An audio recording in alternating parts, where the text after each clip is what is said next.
Welcome to Direct Approach, a bi-weekly podcast hosted by Wayne Moorhead, filled with timely insights, fresh perspectives, and actionable takeaways from your direct selling executive peers to help fuel the growth and evolution of your business. Are you ready to uncover the biggest shifts in direct selling? In this episode of Direct Approach, we're diving deep into the future of the industry with none other than Amber Olsen Rourke, co-founder of Neora and direct selling powerhouse. Here, she shares the leadership lessons that helped her overcome regulatory battles, embrace disruption, and turn challenges into opportunities. Whether you're a seasoned pro or just getting started, Amber's insights will leave you inspired to set the energy in any room and take charge of your business with confidence. But before we begin, we'd like to thank this episode's sponsor, iPayout. Does your growing direct sales organization need a more powerful payments platform? iPayout is your ultimate partner, offering tailored solutions for seamless global payouts and efficient management. With support for over 180 currencies and an all-encompassing global tax suite, iPayout ensures transparency and control on a single, robust platform. Streamline your payouts by offering more options to your sellers, empowering your business to thrive on a global stage. Choose iPayout, where innovation meets efficiency. Now let's welcome your host, Wayne Moorhead, and his guest, Amber Olsen Rohr. Hello and welcome to another episode of DSN's Direct Approach podcast. I'm your host, Wayne Moorhead, and today's guest co-founded and leads an inspiring direct selling company that has experienced incredible growth over its history, as well as existential challenges where they fought not just for their company, but for the entire direct selling channel and came out on top. She's a Stevie Award winner, podcast host, and has been recognized by DSN as a top 40 under 40 executive. I'm excited to welcome back Amber Olsen Rohr, co-founder and president of Neora. Amber, thank you so much for being here today. Thank you so much for having me. I'm looking forward to today's discussion. I am as well. And as we were talking before we started recording, you've put out some really great content. I mean, you always put out great content, in your podcast, but some has really stood out where you've really kind of dug in on some of the really important dynamics and evolutions that are happening in direct selling, and super excited to dig in on some of those. I think we're going to spend a lot of time kind of hearing some of those insights from you. And, normally we jump into, hey, what's the path that led you into direct selling? But since we've already had that conversation with you in a previous podcast, we can kind of just jump right in. But it is important to note, you've been around direct selling your entire life. Your parents started out on the distributor side and then founded multiple companies. The last one, obviously, Neora, where you and Jeff, who's a legend in direct selling, both co-founded. But during that time, you've seen the channel go through a lot of ups and downs, many evolutions, and you've had, as I mentioned, incredible success leading through challenges that really no other direct selling company has had to go through. So you have this incredible perspective and especially passion for our business model.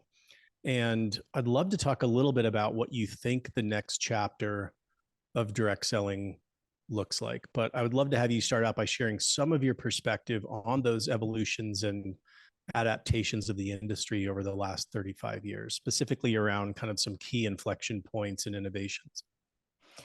Yeah, I'm excited to dive into this because I think there is a lot of, change and disruption that is happening, but that in and of itself, I don't believe is a bad thing. And I think sometimes people can get into a fear mindset when things are changing.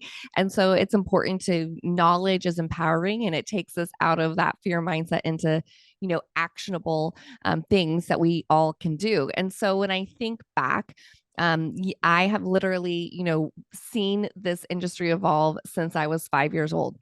And at the time that my parents got started, to give perspective to all that has changed, at the end of the month, they would have to wait for the company to fax them their, report of where their volume is. And we would wait for that fax. And then they would know, okay, we need this much more in volume to get to the next rank or whatever.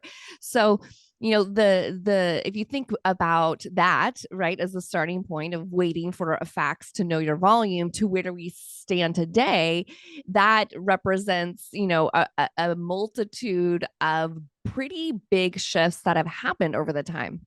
And I remember each of these shifts, whether it was, having cell phones, having the internet, people thought, oh, having the internet, there's going to be no need for direct sales because everybody can just find stuff online now. They're not going to need, this model. Well, that turned out obviously not to be true. And the internet became a tool for direct sales. Or then, social media came onto the scene. And again, there's a lot of chatter of like, what is that going to do to direct sales? Is it going to, make it where not as effective? No, it just changed how things were done. But now social media has become a huge tool for direct sales. And now we're kind of in this, I would say, more of a working dynamic shift of, you have influencers and affiliate programs. And so the way that people are selling online is now changing a bit. And then again, the same question came up, like, is that going to make direct sales irrelevant? And every time the answer is no, it just changes some of the hows, right? And this industry has gone through recessions, literally gone through wars, gone through everything that you could imagine. And while how we do things changes, the fundamentals really stay the same. And it's an industry that is built on a solid foundation. And that solid foundation is what has allowed it to be such a big part of the economy and across the world, not just here in the United States, but truly across the world for such a long period of time. I love that. And I love that you talk about kind of this fear around change. Yeah. But yet change is necessary for company survival to remain relevant to, other social and economic dynamics that are shifting. If we don't change with it, then we're going to get left behind in the dust. But I love that you talk about kind of overcoming that fear of change and really kind of embracing it. I've heard you also talk about kind of a couple really primary pressures, dynamics that are really impacting all of us in the direct selling industry. Can you touch on these two pressures that you're seeing? Yeah. So I think, in this exact moment, economic pressure is felt by every single company. And I don't think that is, specific to direct sales. There's people that people as consumers are having to be more discerning with what they're spending money on because of inflation and how that, impacts their overall budget. But the thing, in the direct sales space, specifically on the product side, it's predominantly focused on beauty and wellness, the other two kind of lead categories in the direct sales product space. And both of those historically, perform well, even when there is economic pressure. There's obviously many people know about the lipstick effect, where people actually in economic times spend more on self-care because it's a way for them to make them feel better. And when things around them don't feel so great. And post COVID and a pandemic, we see that wellness is at the top of people's list of things that they're not willing to cut on because they understand just, the health is such a priority for them. And we really see that in the younger generations. So economic pressure in and of itself, it really just makes it where as a company and as in your marketing strategy, you have to make sure you're communicating the value of what you're selling, whether that value is the product itself or the value of the business model, because people are still spending. They're just more discerning to make sure that what they're spending on is of value. And so your ability to show that value and why your product or your business model is going to help solve a problem that exists in their life becomes really important. And then the second pressure is, regulatory pressure and, a changing environment of, making sure that the things that companies are representing, is within the bounds. And again, I don't think necessarily regulatory pressure is a bad thing, and it's not necessarily just specific to direct sales. We saw, recently two of the biggest sellers on social media of digital courses get shut down, but that's because what they were representing of what people can make from buying their course was just so out of bounds of the normal.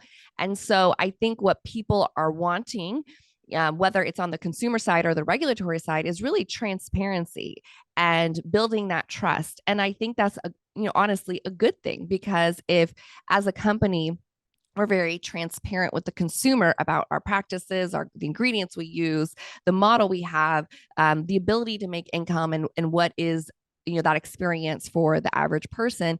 That builds trust to consumers, and that's really where the regulatory environment is going.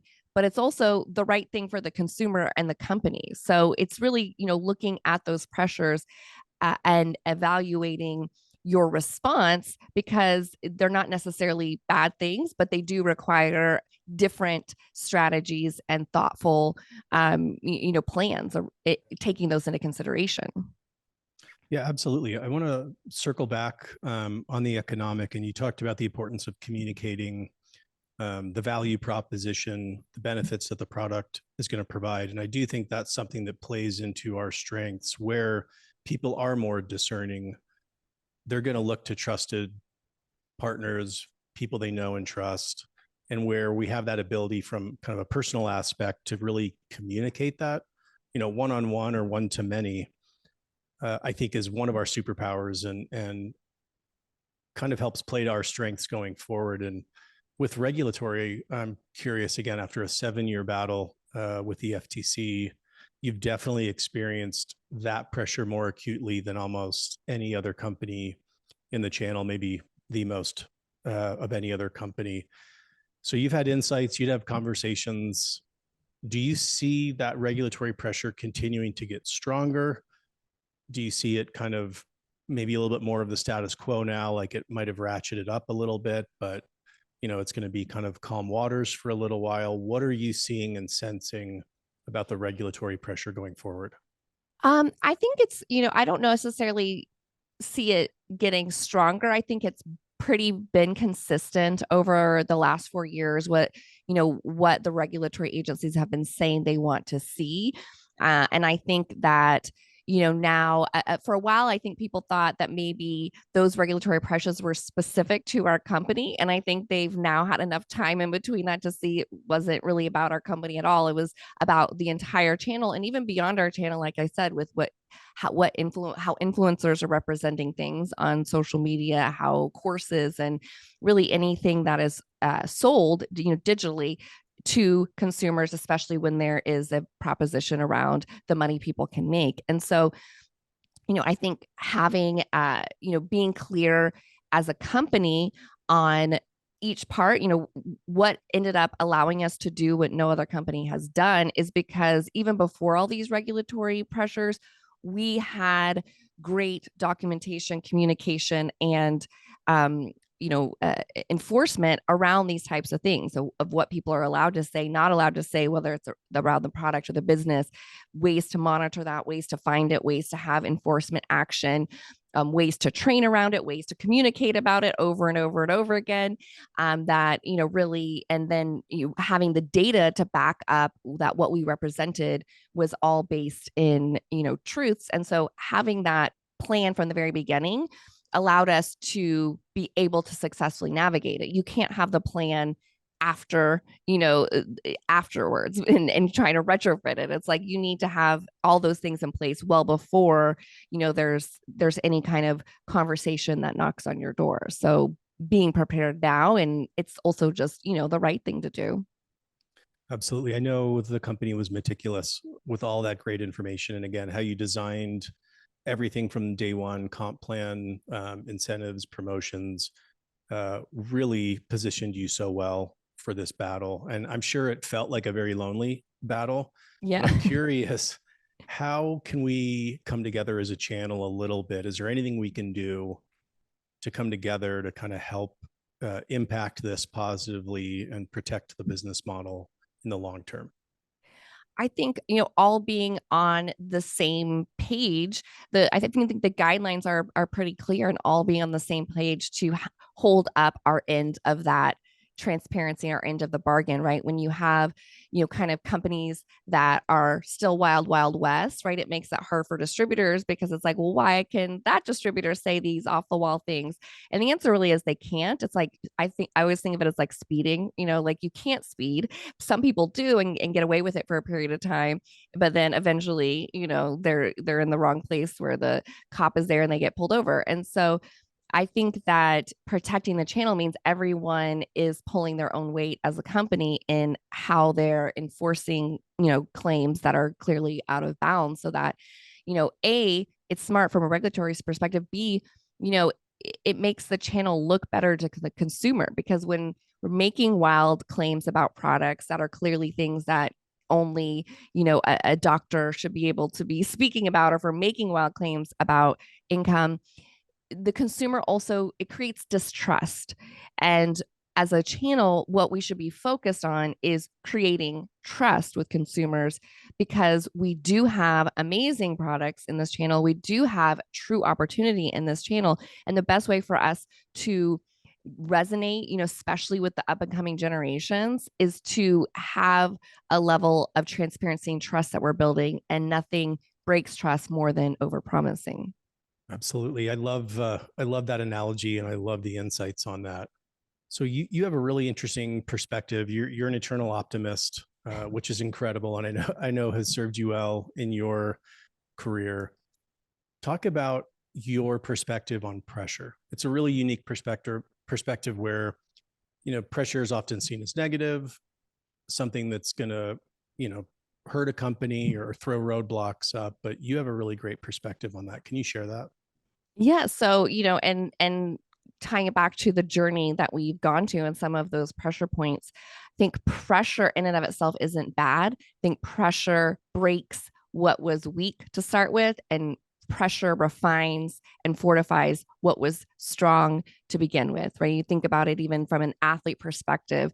Athletes that, are really strong to begin with, the pressure of a big game doesn't break them. It makes them perform at their highest. And so as a company and as an individual, our response, we can't, necessarily avoid there being these strong pressures, but we can control our response and our outlook. And I'll say that your response and your outlook at an executive level and as a company level is 100% going to translate to the field. Even if you never say any words, your perspective and how you feel about these things, these pressure points, is going to, have that downstream effect. And so leading from the front in your response, I think, is really important to set the tone for your entire field.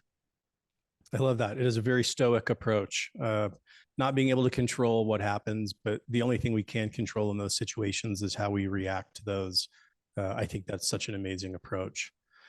So I want to shift a little bit on kind of this next chapter of direct selling, what everything looks like going forward. And again, following on that optimism, you are very excited, and I know very bullish on where we are going as a channel. Can you talk about some of the indicators, not just a love for the channel and the business model that you've been around your whole life, but what are some of the kind of objective indicators that you're seeing that kind of help you to feel so positive and be so excited about the future?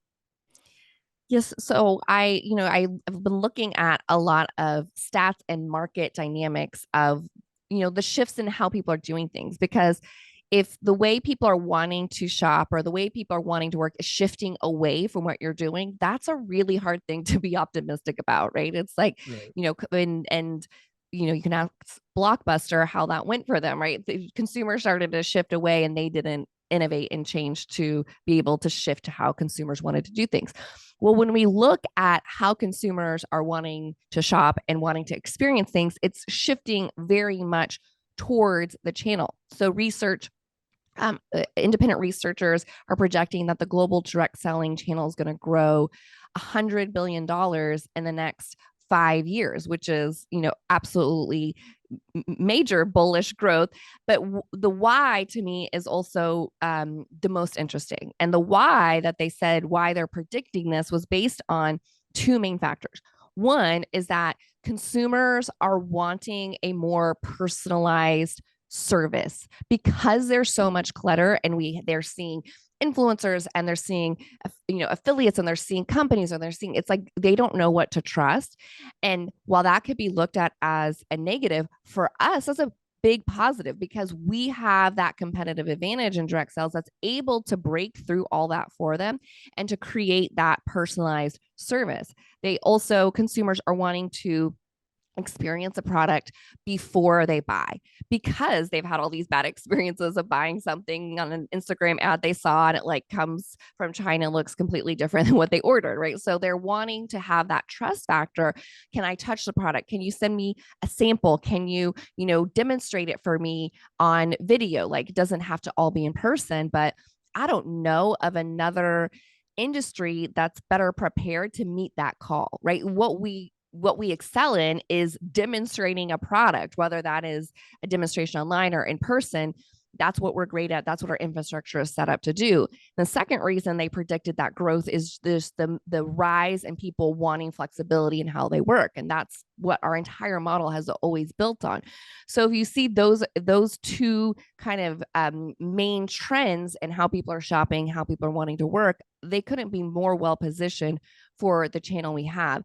The other thing that I think is really interesting is in the latest survey that came out of, I believe, the DSA, they were surveying people about their perception of direct sales. And this is another thing where I think people sometimes let chatter online get in their head, right? I've been at conference, people like, I don't know, it's just so hard to compete with all of the anti-MLM, social media that's out there. And what's interesting is that when you compare from now and 2020, I believe it is, consumers' favorable opinion of this channel has increased 6%. Like, that is a massive increase. So if you take the baseline of 2020 and you look at now, for consumers to have a more favorable opinion of the direct sales by 6% above that baseline is huge. And the accompanying fact to that is that the amount of people that had a negative opinion of the channel has remained unchanged. But if you were asked most people, they would probably tell you that it's the opposite. But that's because of the voices they let take rent inside their head of, those voices might be loud, but those voices haven't grown. They have not grown over the last 4 years. And so it's, again, important for us as a channel to stay focused on, what is working and where we can show up and serve, and not these outside influencers that you're never going to change. Like, there are going to be people who don't like the channel. That's been since the beginning. And the great news is it isn't growing. It's staying the same. So we need to focus on what we do best, which is creating a personalized service around a product and helping people work flexibly. And I think that kind of increase in positive sentiment, which again, I agree that is very significant. It also just reinforces what we talked about a few minutes ago about how we come together as a channel, is almost just making sure that each of our companies individually are doing things right.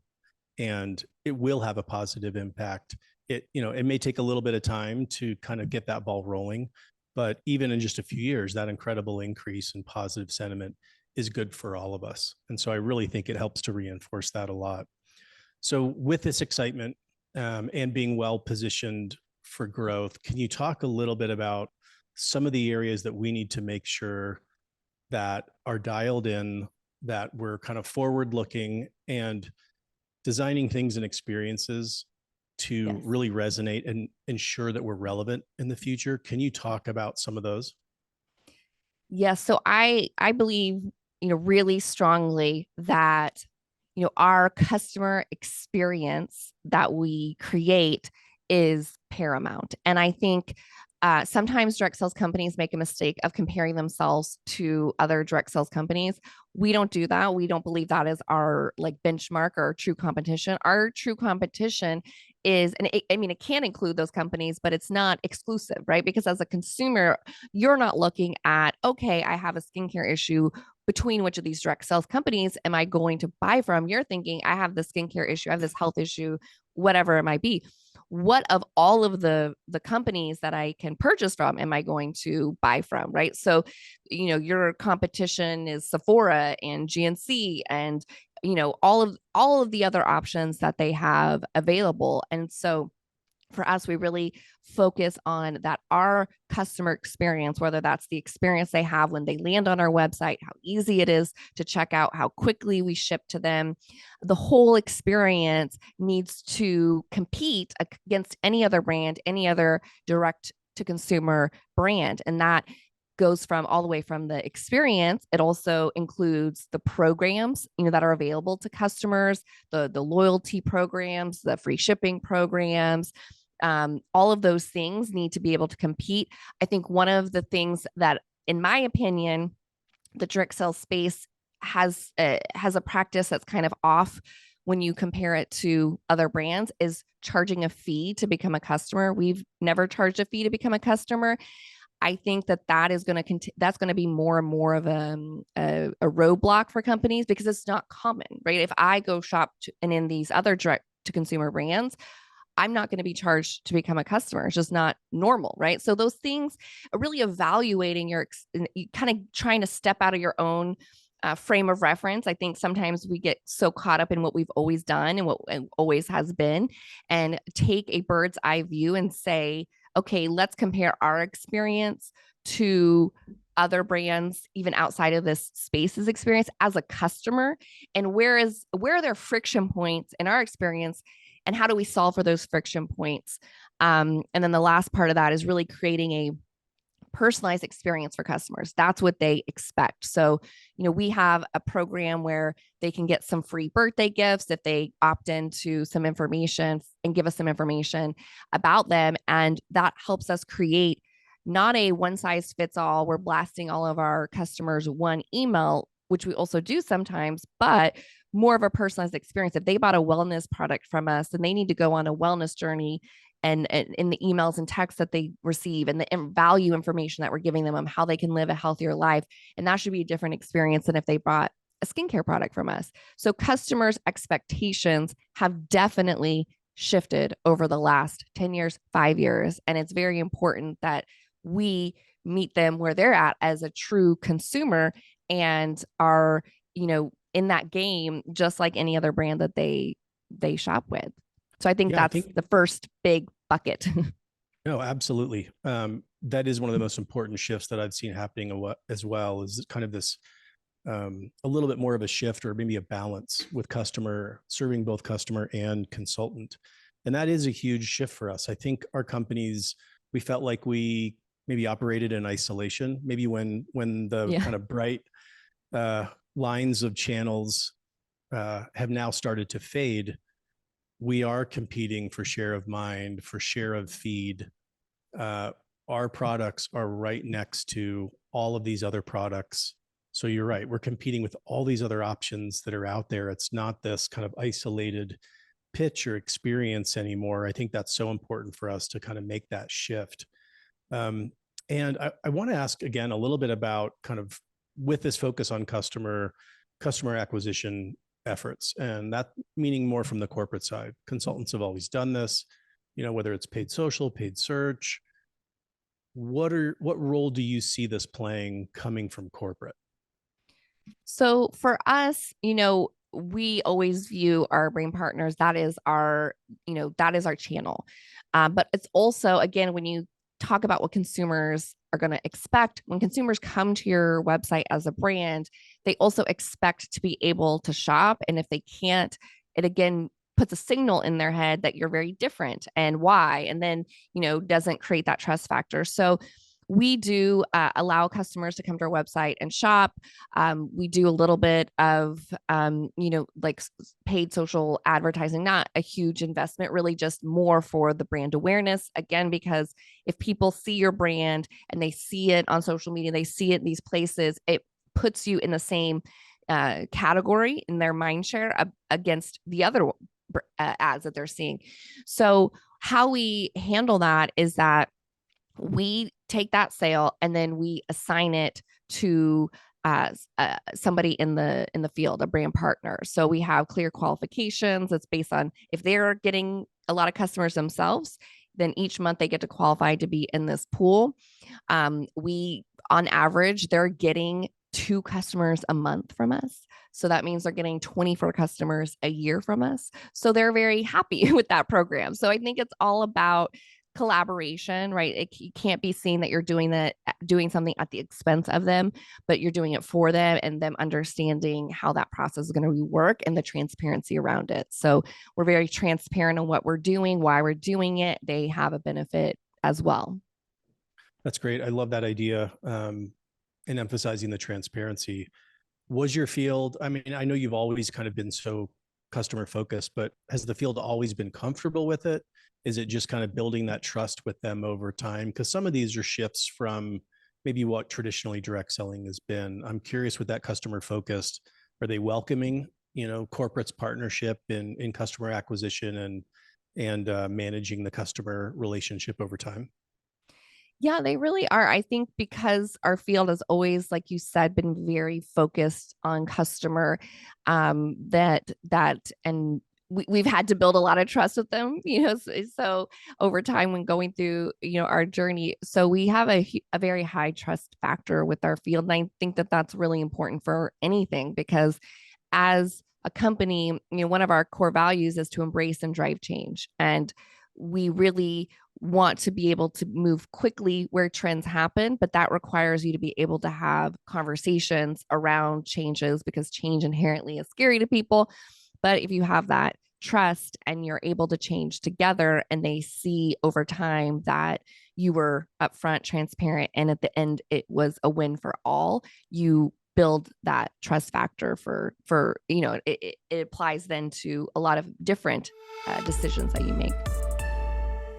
If you missed any part of our recent events or just want to revisit some of the speakers and topics, replays are accessible in the DSU On Demand Library. The library is an exclusive resource for DSN supporter companies, one of the many benefits designed to help keep you and your teams engaged, informed, and one step ahead.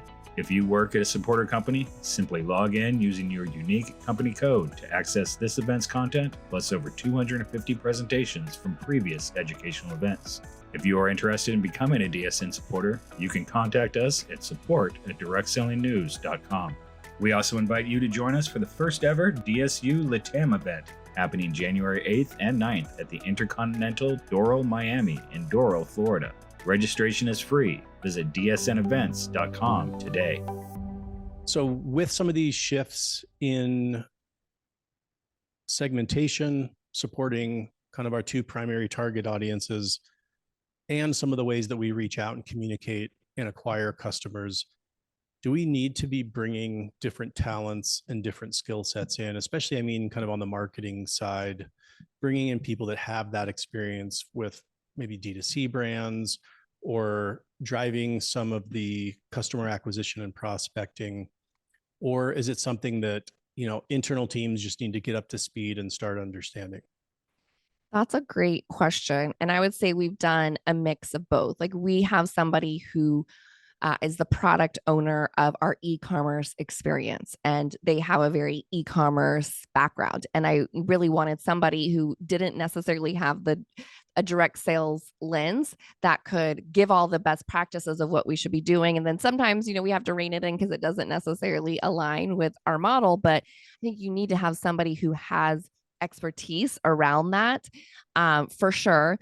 And then in some ways, we've had people in place that we've had in place for years, that they have the skill sets, to do our email marketing, to do our text marketing, but we've just empowered them to take that up another level. We really went in much more on text marketing over the last years to our customers. And not just our customers that the company brings, but all of our brand partners' customers. So we communicate with every customer, no matter how they found us, and creating personalized journey using, gifts and before and after pictures to communicate to them, or letting them know that they have a loyalty reward that's about to run out. And we've seen really, really great conversion through that. And that's something new that we're doing a lot more than previous years. So I think it's a mix of both. You need to make sure on your team you have that e-commerce best practice knowledge set. And it's also looking at the things you're probably already doing, and where can you empower those people to implement some more of those best practices. I love that. I think that on the marketing automation side, email, text is one of the ways that we can partner most effectively and most closely with our consultants to drive revenue, not just for the company, but for their personal businesses, and help their checks to increase. And that's something I've seen and loved, that we are getting much, much better, as a channel as a whole, in this marketing automation and kind of nurturing these individual and, to your point, personalized journeys, but really to drive revenue for our distributors. I love that. Yeah, we have, brand partners that reach out to us like, thank you so much for sending that text message. My customer contacted me to tell me they wanted to buy, so like, that's a huge win. Then, so yes, it's definitely worth it. Absolutely. And helping them see that success just really reinforces and gets back to that trust and transparency that as we evolve some of how we work with them, as it's a win for them, they're going to learn to trust us more and more and give us more of the reins, I think, a little bit. Mm-hmm. Also, with customer, there comes questions of community. So we've always been great on building communities of consultants, of our distributors around these shared values, shared purpose. Does it change things at all, kind of pulling the customer in closer and building a customer or a community of customers as well? Or are you really focused on building one community under the Neora brand around kind of the shared purpose and values? That's a very interesting question. I think that's something that we're still, that's an area we're trying to integrate more. Overall, we do mostly have it under one umbrella of community, and then we look at the things that we stand for, and how that plays into the messaging and interaction points with brand partners and customers. And there's a lot of things where we'll do combined things, whether it's celebrating the International Day of Happiness with Live Happy in ways that they can be a happy activist, or whether it's partnering with Big Brothers Big Sisters, or whether it's educating on the importance of using clean products. We do that across both audience sets, things that are tied back to the value set and the community activation part of the company. And then obviously we have a separate community and group and everything on social media where it's just brand partners, and there we're focused really on communication and training related to business building. So it is, it does take a lot of kind of thoughtful planning and having that shared communication calendar. So kind of more of an and, not or. Yes. So kind of doing a little bit of both, nurturing both communities, but also connecting them through that value, through those values and that purpose. I think that's great.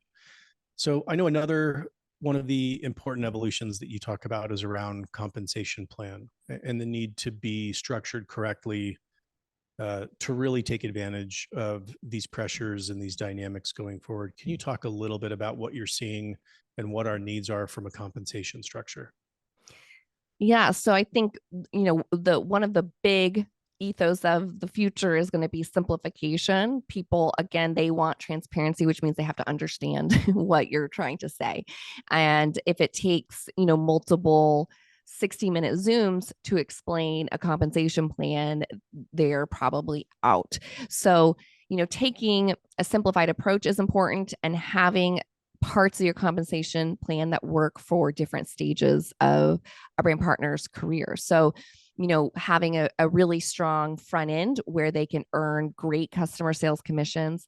And I think, having those customer commissions should not at all be tied to recruiting other brand partners or distributors. So, when we talk about affiliate marketing, now being kind of competition, to me, it's like a yes and no, because, most of you look at a Target's program, Amazon's program, most of these programs are paying out, 5 to 8% on the sale that influencer or that affiliate person makes. Most companies that have a strong customer sales part of their plan are paying out much, much more in this space. Like we pay up to 30%, sometimes even 40% on just pure customer sales. You don't have to be a certain rank. And so I think we have a huge advantage here if we market that the right way. And for most people, they're going to get started to sell the product. They then win, so it should be easy. It should be, they don't have to have high hurdles to be earning customer commissions. For us, we don't have required product that they have to purchase. They don't have to recruit to get great customer sales. They can just sign up, start selling, referring people to their website and start earning that customer sales commission. And I think where we win is in two places. Two is then showing how they can build a book of repeat business, because in a lot of the influencer or affiliate programs, they're not necessarily paid for the lifetime of that customer. If It's that one and customer done. gets their customer gets an email, like in that example we just talked about, the customer now gets an email from the company and they click on the company's link, they're not getting paid. And so they've done all the work to acquire that customer. And now, for the most part, unless somebody goes back and finds that original link that they were given, which most people don't, then it's not a book of business. So I think us being able to market how well as our compensation plans pays for just a customer book of business is massive. And then at the same time, having parts of your comp plan where they can really step in to create more of that leveraged income, leveraged time by team building. And it should be, a clear path of how they step over into that, but not a required path. So, that your compensation plan simple, pays well on customers, but also has a path if people want it to build a team. And that path should still be, where people can create legacy type of businesses. And so, I think the fine tuning is how you marry those two things and speak to people dependent on where they are in that journey. Yeah, I want to talk about that journey and dig in a little bit more. On one hand, again, as Neora has learned so well, how important it is to have a huge customer base. Yes. And it's always been a focus. I think, Neora, more than 90% of all revenue is coming from people that have never participated in the compensation plan. And I think that's incredible. I'm curious also on this journey, as you identify customers, are you trying to move them, or should we try to move them along this journey into more of a consultant and kind of a lifelong, or do you see like remaining separate until there's certain behavioral triggers and then let's start communicating the advantages of stepping into the back end of the comp plan? Yes, for sure. I think 30% of our brand partners were once customers. And I think that it only makes sense, right? That is a great warm market. They already love your product, but we don't like come at them day one with that because I think that's what they're semi expecting. And then they're like put off. We look at, like you mentioned, like, have they, been ordering for a few months consistently? And then you have to have that bridge, right? Because the bridge for most of them isn't, we see you like your product, do you, want to make $10,000 selling it? Because that's a big hurdle in their mind. You have to have the bridge over, which for us is like, we see that you are loving this night cream. You could upgrade to become a brand partner. And if you refer 3 other customers to this night cream you already love, you would be getting it for free. And that's our bridge. So that's where we start them. And that's where we get a lot of the yes, because it makes sense. Like, why wouldn't they want to share it and earn it for free? They're paying $100. If they refer through people, it would be free. And then from there, we walk them into, okay, well, you have 3 customers. If you were to get to 9 total customers, you could be getting this cash bonus each month and you're getting these commissions. And so they start seeing the rewards and it starts to build where they're, again, building trust in the experience. And then all of a sudden, they're excited to share that with everyone because they just had a really kind of organic experience. And so that's kind of how we move through the journey. So for companies that maybe aren't structured this way, but are looking to the future, are wanting to evolve, do you see, or should compensation plans change kind of more over time, a little more subtly, and kind of bring the field along? Or is it more of a rip the Band-Aid, kind of an evolution versus revolution? What do you feel, again, knowing that companies that maybe aren't relevant in the next 3 to 5 years probably won't be relevant, for 5 years after that? So I'm curious how you see this evolution for companies that might not be structured this way. Yeah, that's a hard question, right? It depends on, the trust that you have with your field. But I do think we're at an inflection point. And I think if you don't have a compelling customer portion of your plan, like you said, your relevancy factor is just going to go down year after year. And you don't want to be a Blockbuster that moved too late. Like you don't want to wait until everything's shifted and you're kind of forced to, because then you're playing defense instead of playing offense. But it's hard to have a perfect kind of answer on that one. Yeah, I know. No, but that is great advice. I think kind of repeating what you just said, maybe starting on that front end. Yeah, I think that's the best. Bringing in the place. customer, bring in the affiliates now, Yes. and then maybe evolve the other aspects of the compensation plan over time. Yeah, the parts that people are going to be evaluating to get started, is a great place to start. So we've seen very recently, within the last couple of months, some high profile direct selling companies kind of shift the model and maybe take a few steps, if not more, away from distributor consultant focus. Can you talk a little bit about the importance of kind of remaining committed to the distributor above brand, above revenue? I know this is something that you talk about a lot. Yeah, I think that is the promise of this entire business model, is that we are going to partner with people to share our products and to help people build a business around sharing our products. And so, to turn away from that, to me, is to turn your back on everything, the core promise of this business model. And I think that has the potential to, create a ripple of fear throughout every distributor base. And, I think that it's supremely important when we talk about trust. I think trust is the currency of the future. Those brands eroded not just the trust from the people who represented them, but in my opinion, the trust of the public. Like if you're going to turn your back on your core promise, I don't know what you're going to do, in relation to anything. So I think being very committed, very clear. For us, our CEO wrote an open letter that we published, like a press release, stating our commitment, because we don't want there to be these, open doors where it's not, it's uncertain to our team, our home office, our field, where we stand. Because I think if you're giving yourself kind of a safety door to the side, you're going to end up not being committed and all in like you need to be to have success in this industry. And so I think it's really important to be 100% all in. Love that. So can you share a little bit about what Neora is doing? Can you give us a little bit of an update? Like, as you look out the next 12 months, what are you most excited about for the company? Oh, wow. A lot of things.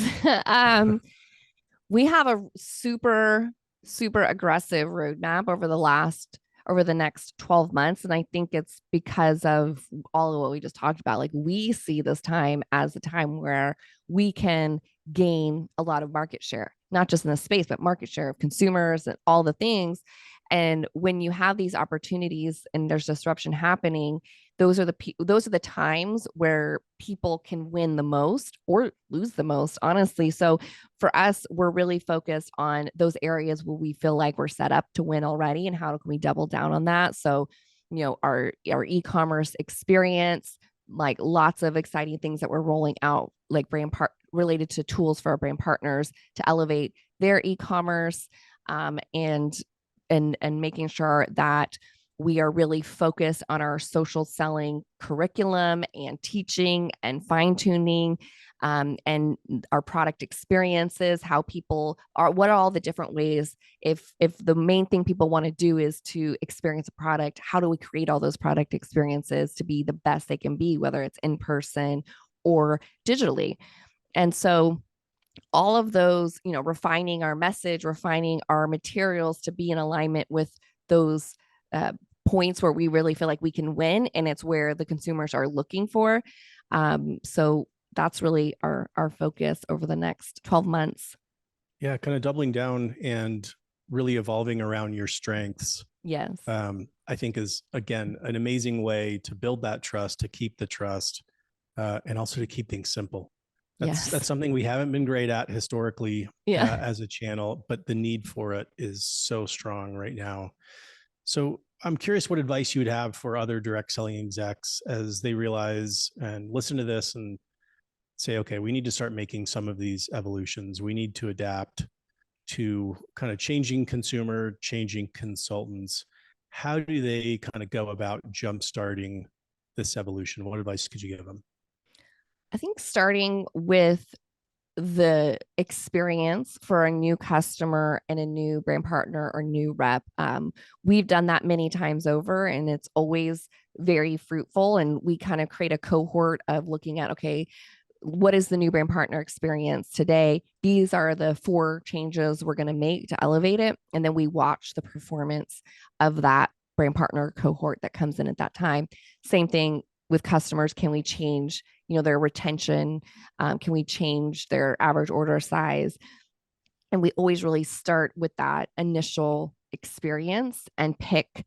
Again, I think it's important to be focused. So you can't do everything all at the same time. And so we'll kind of decide what are the few things that we feel like would have the most impact to elevating that experience, and really viewing that experience through the eyes of somebody who knows nothing about your brand, knows nothing about your company. I think sometimes in direct sales, we assume that because a brand partner or distributor is involved, that the person already knows a lot of information that they probably don't. So we kind of said, let's assume that they haven't even talked to anybody. What is this experience? How's this experience going to nurture them to having a deeper connection to our mission and our brand, and clarity on what they should do as a brand partner? And we've done so much on our onboarding over the last year and have more plans for the next year, just continuously looking at that. I think starting there ends up trickling, to all the places it needs to. So I think that's the most organic place to start. I think that's such great advice. Again, focus on the customer, focus on the consultant, make sure they have an amazing experience, and a lot of the other things end up taking care of themselves, I think. So, Amber, you've been so generous with your time, and I kind of want to end with one more question. You've had such an incredible career, so many amazing experiences. What has been one of the greatest leadership lessons that you've learned? Oh, that's a hard one. I feel I like, know. the longer you're a leader, the more lessons that you learn. You're never done learning. But one of the things that I've really learned was just the importance of my energy as a leader. And there's this quote I always come back to that says, don't adapt to the energy in the room, set the energy in the room. And I think when you're a leader, sometimes, frustrating things happen, or, that can throw us off our game, which is human nature. But I think just I've come to realize how important it is, the energy that I set when I walk into a meeting with my team, when I get on a call with the field, when I, do anything, even if there's nothing I say differently, the energy that I'm bringing behind it is what I'm transferring. And sales is, at the end of the day, is a transfer of energy. So if I can set the right energy and be really, I look at my calendar to make sure that I'm setting myself up for success in that regard, that I have the time and space to be present and mindful, and to come into those situations with the right energy to lead, especially in this moment where, whether it's on the field side or home office side, there's all these, changes and disruptions happening.